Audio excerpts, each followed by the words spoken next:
तेरी मोहब्बत ने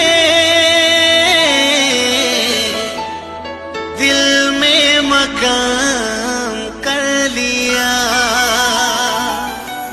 मैंने भी अपना दिल ये जा तेरे नाम कर दिया।